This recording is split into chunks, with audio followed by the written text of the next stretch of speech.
Live from downtown Detroit, Local 4 News at 5 starts now. A tornado carves a path 5.5 miles long. I've never seen anything like it before. It was very scary.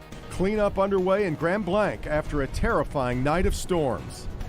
A tornado touched down at 1:12 this morning and was on the ground for 10 minutes. So here's a map, give you a point of reference for where this occurred. Touchdown just off I-75. It lifted on Perry Road near Vassar Road. And this video, take a look here, from Drone 4 shows just a small portion of the damage in that path. It's remarkable. Yeah, it really is. Let's bring in Megan Woods live in Grand Blanc for us. Megan, plenty of damage, and yet fortunately, even with it occurring at the hour that it did, no one hurt.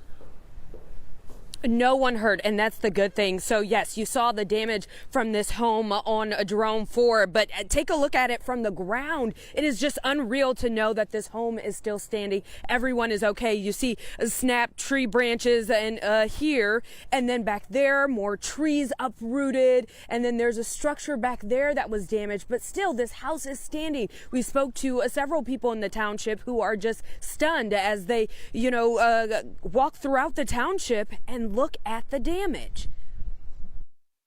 You feel like, how did I survive this, and how did we get so lucky that none of our houses are gone? Carrie Clark is grateful but still in disbelief. She says her family woke up to a loud noise. We thought an airplane was coming through from the sound of the roar.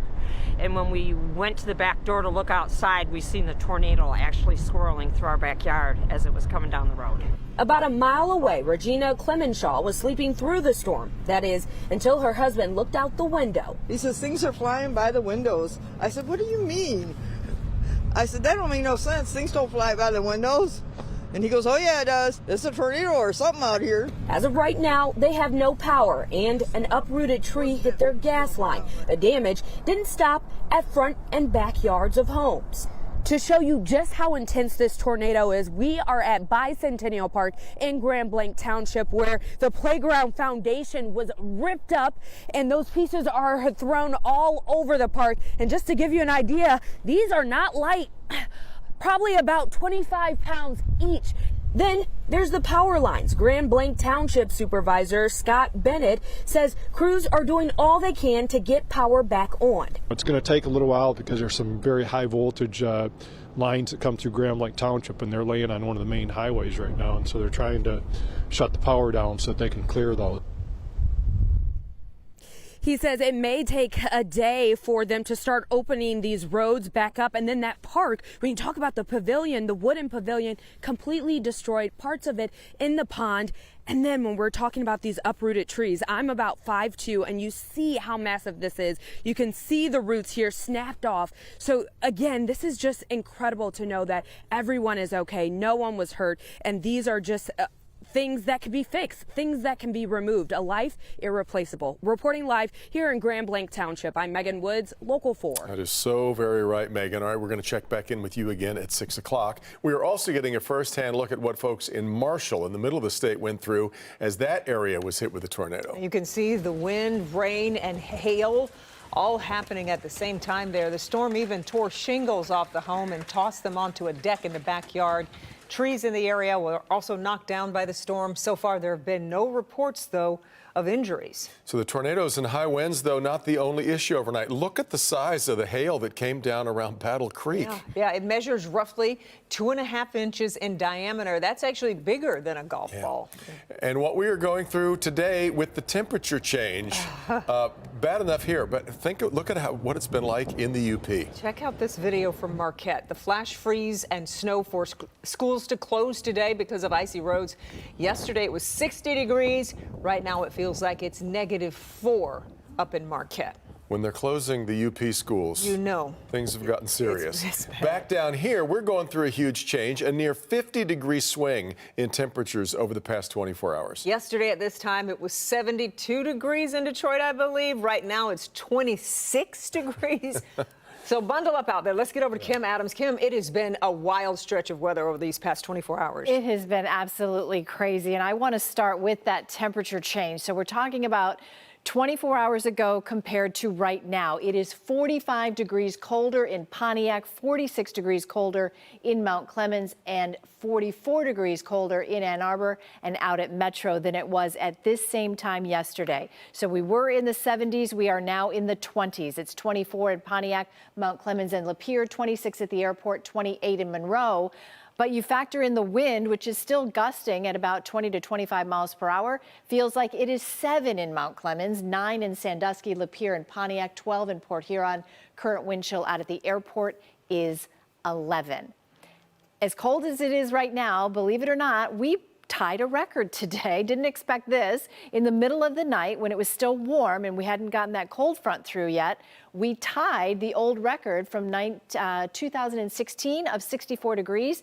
At 5 o'clock this morning, it was 64 here in Detroit. We've got a few flurries out there. Temperatures are in the 20s, but oh, you're going to like the future forecast. Wait till you see what's in it. We're not done with 60-degree weather just yet. All right, Kim, we are continuing to update our coverage on the tornadoes overnight at clickondetroit.com, which includes the full report that we have from the Weather Service on the EF2 tornado, which hit Grand Blanc, and the number of reasons that make this so rare for February. You can find that link right on the homepage right now. Okay, our other top story tonight, a neighborhood on Detroit's east side in shock after an explosion reduces a home to rubble. 3 children were injured in that explosion after they were hit with debris. Now the mother of those kids sharing what those initial moments were like in the immediate aftermath. We bring in Victor Williams, who spent the day in that neighborhood. First off, Victor, those 3 kids are back home from the hospital, right?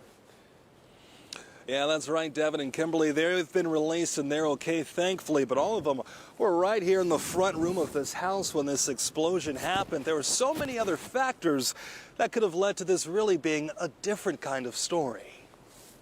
I'm still trying to gather my thoughts and figure everything out right now. I'm just happy to have my kids alive. That's it. Janelle Chavis and her family of 5 are now displaced with nowhere to go. This house is, the material things that are replaceable, but lives not. All of her kids, ages 12, 11, and 6, were inside when the house next door suddenly exploded out of nowhere on Tuesday afternoon while the siblings were in the living room playing video games.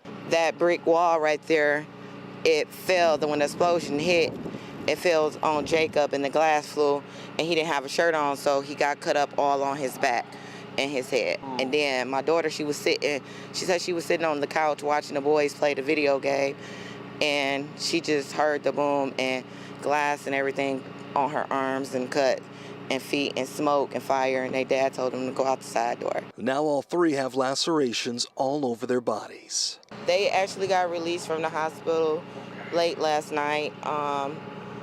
They had a relative house sleeping. Good. I did check on them. They just, nervous, still jumpy, sore, a little scared still about everything. So it's a long road ahead of them. Thankfully, all children have been released from the hospital. However, it's going to be a long road to recovery. The family lost everything. Janelle, however, is choosing to look at the silver lining rather than the dark clouds. I'm just happy that I can still love and kiss on, hug on my babies, because at the end of the day, you never know what might happen.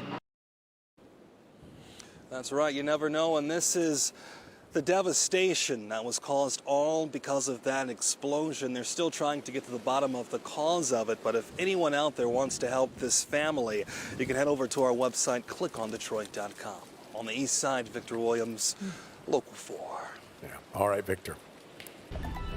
Now to Michigan's presidential primary, following decisive wins on both sides by former President Trump and President Biden. Turns out there's a little more to the story in the numbers, including 13% voting uncommitted on the Democratic side. Part of the vote that could spell trouble, of course, for former President Trump in November, too. Pamela Osborne getting some insight into the primary results and joins us now live with more. Pamela. We heard from a political analyst today who said that we are living in a purple state and the path to the presidency will lead through Michigan. What we saw yesterday from those primary election results is that both candidates have their own unique challenges to overcome. Donald Trump just needs to turn his voters out. We know the number he's going to get. For Joe Biden, I think he faces a bigger challenge. He has to unite what I call the double unfavorables. People who are unfavorable to both Biden and Trump. President Joe Biden may have secured 81% of the Democratic vote, but 13% of Michigan Democrats used their vote to say they expect more. He needs to call for an immediate, permanent ceasefire. And he needs to stop funding the Israeli military's war crimes. In 21 days, Listen to Michigan campaigned in hopes of getting 10,000 Democrats to vote uncommitted. They surpassed that. 100,000 Michiganders said, "We are uncommitted to Joe Biden. We will not be complicit in genocide." Listen to Michigan calls the campaign a ceasefire now anti-war movement, one that's drawn the interest of political activists in Washington state and Minnesota, two states that have yet to have their primary elections. On the Republican side, Donald Trump has an enormous I-96 problem within his party. From Oakland to Ottawa County, a third of the vote voted against the former president in his own party in those counties. And I think that's a big, big deal moving forward. the former president received 68% of the Republican vote compared to presidential hopeful Nikki Haley's 27%. But more than 33,000 Republican voters in Michigan went uncommitted. I think right now, particularly for those uncommitted voters, the question is, what do you do now? And so clearly there are obstacles for both President Biden and former President Donald Trump to overcome here to win those uncommitted voters here in the state of Michigan. For now, reporting live in Dearborn, I'm Pamela Osborne, Local 4. It's on the money. All right, Pam. And just point your camera at the QR code on your screen to get results of the 36 other local races we were following last night all across Metro Detroit. You can choose them from a drop-down menu right on the front page of our Decision 2024 section.